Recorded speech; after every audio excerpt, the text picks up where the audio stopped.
い海賊王！集めた宝はどこに隠したんだ？やっぱりグランドラインの中か！あんたは手に入れたんだろ？一つだけの大秘宝！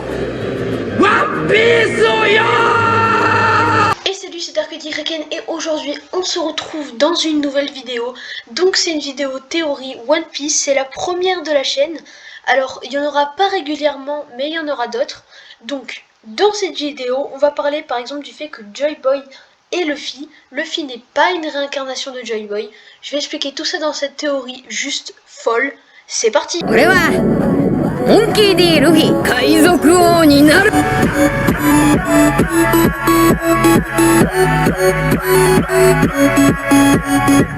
Le pays de l'harmonie, Wano Kuni. Il y a 4 pierres rouges, les poneglyphes de la voie sculptés par le clan Kuzuki, indestructibles, et indiqués s'y rassembler l'emplacement de Love Tale. Chaque pierre rouge révèle une localisation différente. Les 4 réunis permettent ainsi de relier les points sur une carte, et c'est à leur intersection que se trouverait l'île légendaire, en présentant ainsi un schéma de 4 points formant des droites perpendiculaires pour trouver Love Tale à leur intersection. L'auteur aurait très bien pu piéger ses lecteurs, car en réalité, la nature des données n'a jamais été communiquée. Il est impossible que trouver Love Tale soit aussi facile que de relier 4 points sur une carte. Sinon, en 800 ans, quelqu'un l'aurait déjà découverte. Sauf si chaque pierre indique en réalité une coordonnée. Une pour la première dimension indiquant la longitude, une pour la deuxième dimension indiquant la latitude et une pour la troisième dimension indiquant l'altitude. Seulement latitude, longitude et altitude, nous aurons seulement que 3 points et uniquement 3 rods poneglyphes. Suffirait à indiquer une île dans un plan géométrique en 3 dimensions. Mais c'est en 1915 qu'Albert Einstein publiait ses travaux sur la théorie de la gravité générale, décrivant la gravitation comme la déformation géométrique d'un espace-temps à 4 dimensions. 3 dimensions spatiales et une dimension temporelle. Le 4e rod poneglyphe indiquerait en réalité la plus importante des dimensions, comme la plus importante des données, une date. 3 poneglyphes pour l'espace et 1 pour le temps, permettant un voyage dans la 4e dimension. Un voyage au-delà de l'imagination, un voyage dans le temps. Donc les 4 rods poneglyphes indiqueraient bien 4 points qu'il faudrait relier, mais pas sur une carte, mais plutôt en 2 dimensions, plus comme 4 calques qu'il faudrait superposer pour faire apparaître le véritable emplacement de Love Tale, un bien et un moment donné. Si l'éveil des Logia aura pu terraformer des îles entières et changer des propriétés durant des années, un fruit aurait très bien pu être appliqué sur Love Tale de la même manière. Un fruit permettant à l'île de se transformer et de se cacher à une époque précise grâce à l'éveil du Toki Tokinemi, le fruit du temps. L'ancien royaume aurait très bien pu être envoyé dans le futur. Le seul moyen de le retrouver est de rassembler les 4 poneglyphes. Il est précisé par Toki Amatsuki, le possesseur du fruit du temps, que voyager dans le passé est impossible. Mais si cette précision existe, c'est qu'il est sûrement possible de la contourner, avec un éveil. Car si le pouvoir du Toki Tokinomi est d'aller dans le futur, quel serait l'éveil du temps si ce n'est de retourner en arrière? Ainsi, aller sur Love Tale reviendrait à voyager dans le temps grâce au Toki Tokinomi. Là, il y a 900 ans, avant le siècle oublié, durant la création du gouvernement mondial.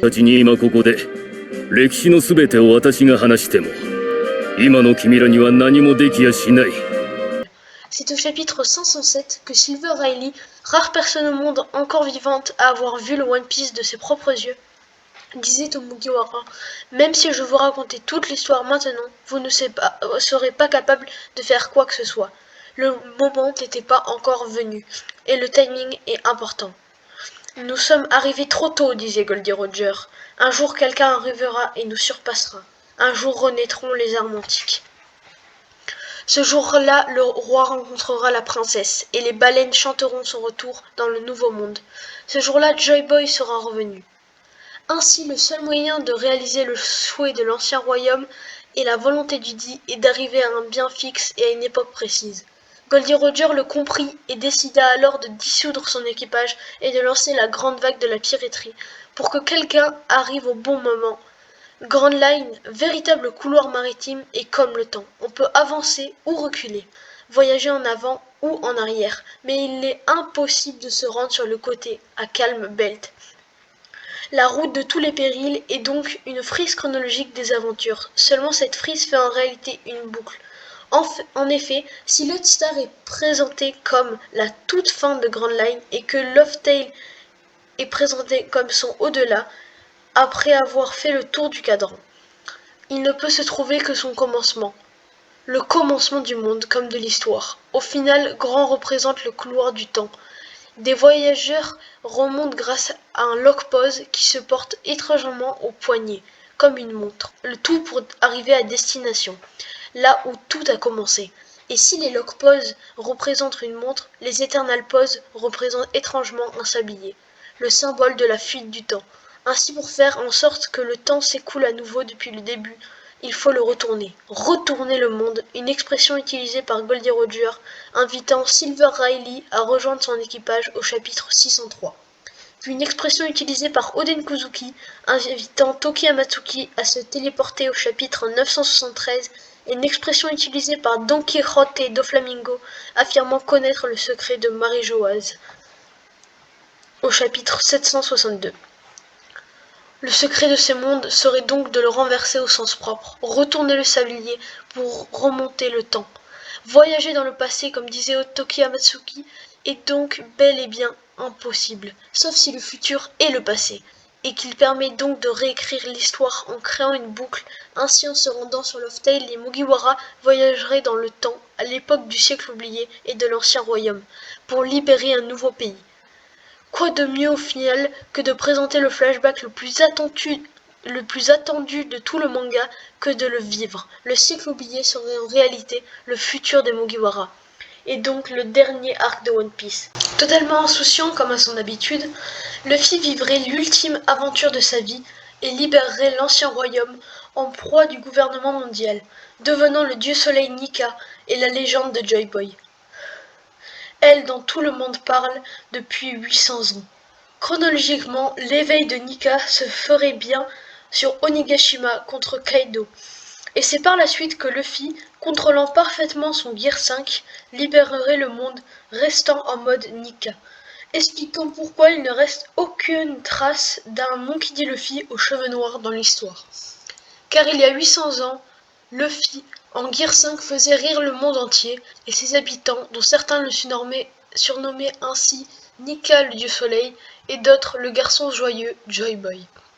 De la même façon que Goldie Roger décida de nommer l'île qui la faisait tant rire Loftail, Conte du rire, Luffy faisait ainsi et malgré lui croire au gouvernement que le premier éveil du Hito-Hitonomi modèle Nika date d'il y a 800 ans, alors qu'en réalité, il s'est fait sur Onigashima au présent.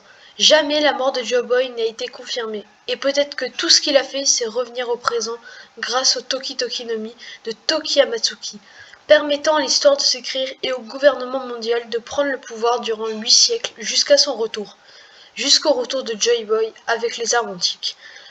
Le Zoan mythique du Hito-Hitonomi modèle Nika n'aura donc jamais été mangé 2 fois, mais seulement une, et sa volonté, comme indiqué par le Gorosei, attendait seulement de retrouver son possesseur. Il n'a jamais choisi Luffy, il n'a fait que retrouver Luffy dans un magnifique paradoxe temporel pour que ce dernier réalise son voyage, retourne sur Loftail dans le temps pour changer l'histoire et donc libérer le monde grâce aux armes antiques. Car tout ce qu'il s'est passé devait se passer. Le retour de Joy Boy sur Wano Kuni serait donc à prendre au pied de la lettre, car Luffy est véritablement revenu. Il ne serait pas l'élu d'une prophétie, il est la prophétie. Il n'est pas la réincarnation d'un dieu soleil, il est ce dieu soleil. Et il ne porterait pas la volonté du dit, ça serait tous les autres dits qui portent sa volonté, permettant à l'auteur de se défaire intelligemment du protagoniste shonen classique, en réalité l'élu d'une prophétie ou la réincarnation d'un ancien dieu. Non, Luffy serait Luffy, un homme qui depuis sa barque au début de sa frise chronologique et avec ses amis voyage d'île en île pour rire et pleurer avec les gens, pour voyager ensuite à travers l'espace et le temps, faisant décidément de lui l'homme le plus libre du monde.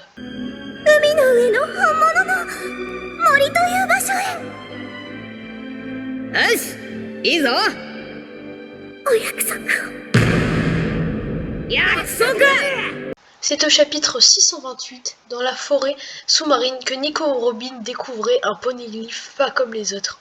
Un poneglyphe qui est en réalité une lettre d'excuse de Joy Boy à la princesse, sûrement de l'époque. Joy Boy s'excusant de ne pas pouvoir tenir sa promesse de l'emmener visiter la surface.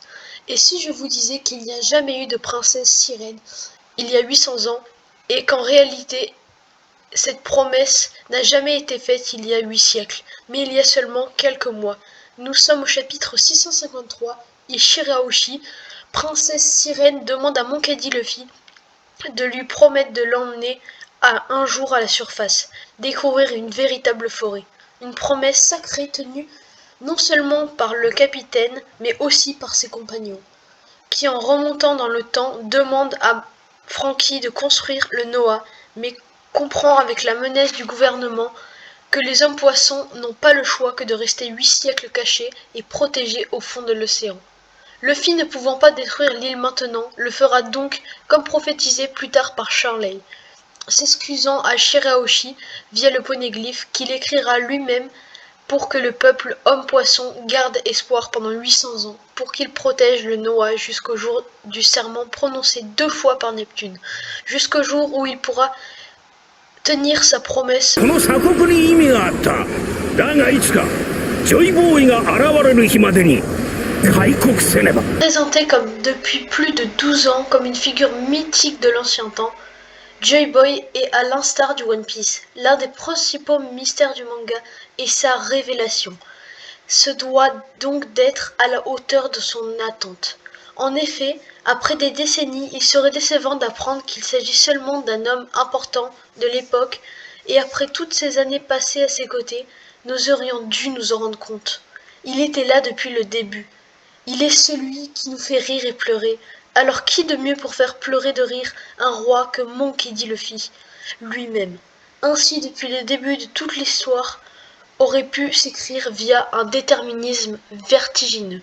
Luffy serait en réalité celui dont tout le monde parle depuis 800 ans. Luffy ne serait pas Joy Boy, ça serait Joy Boy qui est Luffy, et cela depuis le départ. Ça serait Luffy qui aurait ordonné à Zunisha de marcher sans s'arrêter, car l'éléphant, vieux de 1000 ans, aurait dû reconnaître Luffy, mais il ne l'a pas fait, tout simplement car il n'était pas encore devenu Nika. Son cœur ne battait pas au rythme des tambours, ses cheveux n'étaient pas blancs, il n'était pas encore devenu Joy Boy. Voilà pourquoi, lors de l'éveil de Nika, Zunisha est la toute première entité à se rendre compte que Joy Boy était revenu, sans savoir qu'en réalité il ne s'agissait pas de son retour, mais de sa naissance.